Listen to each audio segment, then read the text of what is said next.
வணக்கம் மீனராசி நண்பர்களே. வரக்கூடிய தை மாதத்தில் உங்களுக்கு எந்த மாதிரியான பலன்கள் கிடைக்க போகுது அப்படிங்கிறத தான் இந்த வீடியோ பதிவில் நாம் இப்போ பார்க்க போகிறோம். முதலாவதாக சனி பகவானையே பார்ப்போம். சனி பயிற்சி ஆயிடுச்சு. இப்போ சனி பயிற்சி ஆனனால உங்களுக்கு 7.5 சனி இப்போ ஆரம்பிச்சிருக்கு. நீங்கள் பயப்படணுங்கிற ஒரு அவசியமும் கிடையாது. என்னடா நம்ம பல வருடமாக நம்ம கஷ்டப்பட்டுக்கிட்டே இருக்கோம், இன்னியும் நமக்கு ஒரு நல்ல காலமே பிறக்கலை, பிரச்சனைக்கு மேலே பிரச்சனையாக இருக்குது, இதில் 7.5 சனி வேறு இப்போ சேர்ந்துருச்சு, அதனால் இனிமேல் நம்ம வாழ்க்கை என்ன ஆகுமோ அப்படின்னுலாம் நீங்கள் பயப்படாதீங்க. எதுவும் ஆகாது, சரிங்களா? 7.5 சனி எப்பயுமே வந்த உடனே வேலை செய்யாது. 7.5 சனி போகிற போது தான் வேலை செய்யும் அதிகமாக. அப்போ 7.5 சனியை பற்றி நம்ம கவலைப்படணுங்கிற ஒரு அவசியம் இப்போ இல்லை. இப்போதைக்கு 7.5 சனினால் நமக்கு என்ன நடக்கும்னா, வண்டி வாகனங்கள்னால் மட்டும் விரயங்கள் ஏற்படும். இப்போ ஏற்கனவே வண்டி வச்சுருக்கோன்னு வச்சுக்கோங்க, அடிக்கடி கொஞ்சம் ரிப்பேர் ஆகும். அல்லது வண்டி இல்லைன்னா புதுசாக வண்டி வாங்குகிற மாதிரியான சூழ்நிலைகள் சில மீன ராசிக்காரவங்களுக்கு உருவாகும். அதே மாதிரி வாகன தொழிலில் இருக்காங்கள்ல, வண்டி வாகனம் சார்ந்த தொழிலில், அவங்களுக்கு மட்டும் கொஞ்சம் விரைய செலவுகள் ஏற்படும். மற்றவங்களுக்கு இந்த 7.5 சனினால் இப்போதைக்கு எந்த பாதிப்பும் ஏற்படுறதுக்கான சாத்தியக்கூறுகள் உங்களுக்கு கிடையாது. அதனால் 7.5 சனியை பற்றி கவலைப்படாதீங்க. சரி, உங்களுடைய ராசியில் தான் ராகு பகவான் இருக்கார். ராகு பகவான் பொதுவாக ராசியில் இருக்கிறது ஒன்றும் பிரச்சனை இல்லை. ஆனால் எடுத்த காரியங்களை நடக்க விடாமல் தடங்கல் பண்ணுவார்.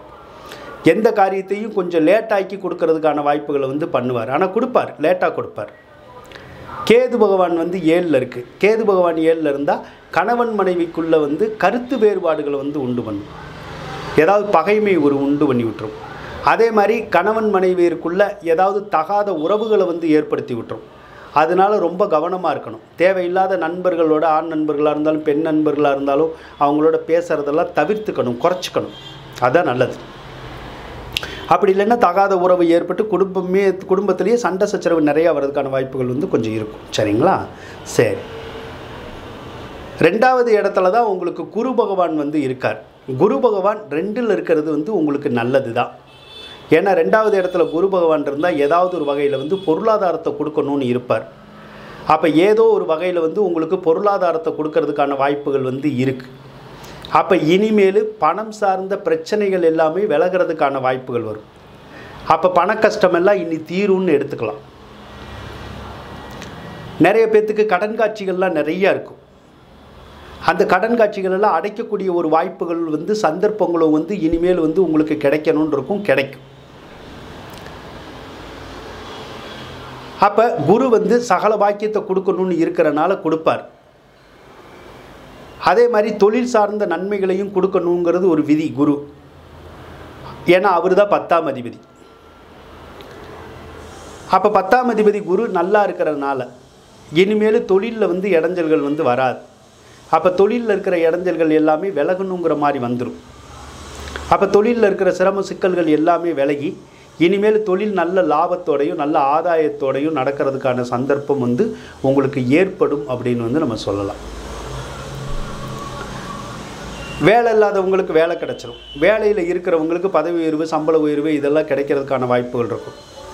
ஒரு சிலருக்கு அரசாங்க சம்மந்தப்பட்ட வேலை வாய்ப்புகள் கூட கிடைக்கிறதுக்கான வாய்ப்புகள் இப்போ இருக்குது அப்படின்னு நம்ம சொல்லலாம்.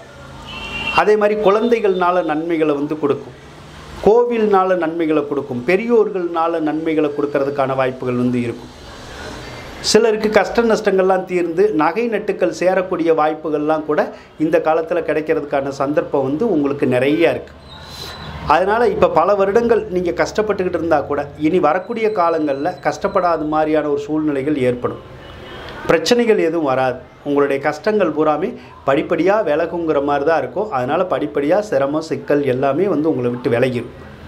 அப்போ இனிமேல் நன்மைகள் மட்டுமே நடக்கணும்னு இருக்கும். அதனால் கண்டிப்பாக நன்மைகள் மட்டுமே உங்களுக்கு நடக்கும் அப்படின்னு சொல்லலாம், சரிங்களா? சூரிய பகவான் 11வது ராசியில் இருக்கிறது உங்களுக்கு நல்லது தான். சூரிய பகவான் 11வது ராசியில் இருந்தால் அரசாங்க அதிகாரிகள்னால நன்மைகள் கிடைக்கும், அரசாங்க உதவிகள் கிடைக்கும், அரசியல்வாதிகளுடைய ஒத்துழைப்பும் உதவியும் கூட நமக்கு கிடைக்கிறதுக்கான சந்தர்ப்பம் இப்போ இருக்குது அப்படின்னு சொல்லலாம். அதனால் அரசு வழி ஆதாயங்கள் கிடைக்கக்கூடிய ஒரு மாதமாக இந்த மாதம் வந்து உங்களுக்கு இருக்க போகுது.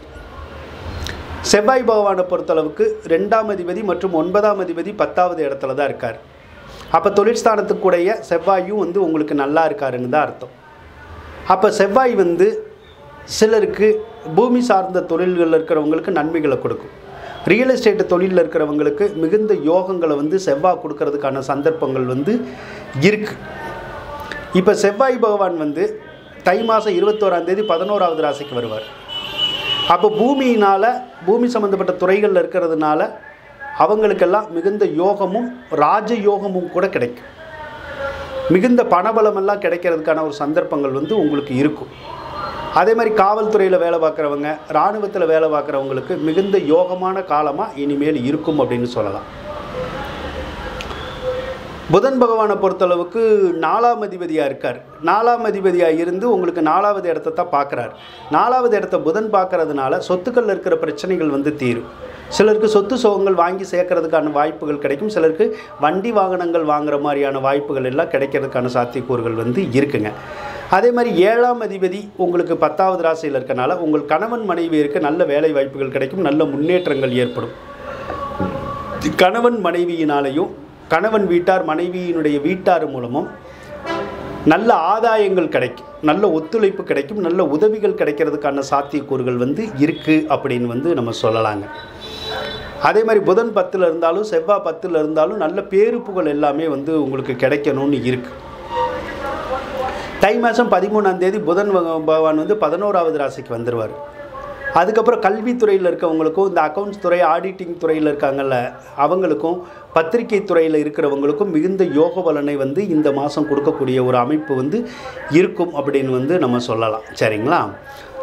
சுக்கிர பகவானை எடுத்துக்கிட்டோம்னா சுக்கிர பகவான் வந்து தற்போது வந்து 9வது ராசியில் தான் இருக்கார். தை மாதம் 5ஆம் தேதி வந்து 10வது ராசிக்கு வந்து வருவார். பொதுவாக சுக்கிரன் மட்டும் 10ல் இருக்கக்கூடாது. அப்போ வேலை பார்க்குறவங்க மட்டும் கொஞ்சம் கவனமாக இருக்கணும். ஏன்னா சுக்கிரன் 10ல் இருந்துச்சுன்னா ஒரு சிலருக்கு வேலை போகிறதுக்கான வாய்ப்புகள் வந்துடும் ப்ரைவேட்டில் வேலை பார்க்குறவங்களுக்கு. அதனால் தை மாதம் 5ஆம் தேதிக்கு அப்புறம் வேலை பார்க்குறவங்க மட்டும் கொஞ்சம் கவனமாக இருந்தீங்கன்னா நல்லது தான். ஆனால் வேலை இல்லாதவங்களுக்கு வேலை கிடைக்கிறதுக்கான சாத்தியக்கூறுகள் வந்து உங்களுக்கு இருக்கும் அப்படின்னு வந்து சொல்லலாங்க. ஆக 7.5 சனி நடந்தால் கூட கடந்த கால நிலைகள் எல்லாமே கஷ்டமான சூழ்நிலைகள் இருந்தால் கூட இனிமேல் படிப்படியாக எல்லா சிக்கலும் சிரமமும் விலகி இந்த தை மாதத்திலிருந்தே உங்களுக்கு சகல விதமான யோகங்களும் சகல விதமான பாக்கியங்களும் கிடைக்கும் அப்படின்னு சொல்லி கூறிக்கொண்டு விடைபெறுகின்றேன். நன்றி, வணக்கம். மீனராசிக்காரவங்களுக்கு இந்த வீடியோ பிடிச்சிருந்தால் லைக் பண்ணுங்கள், ஷேர் பண்ணுங்கள், மறக்காமல் சப்ஸ்கிரைப் பண்ணுங்கள். நன்றி மீனராசி நண்பர்களே.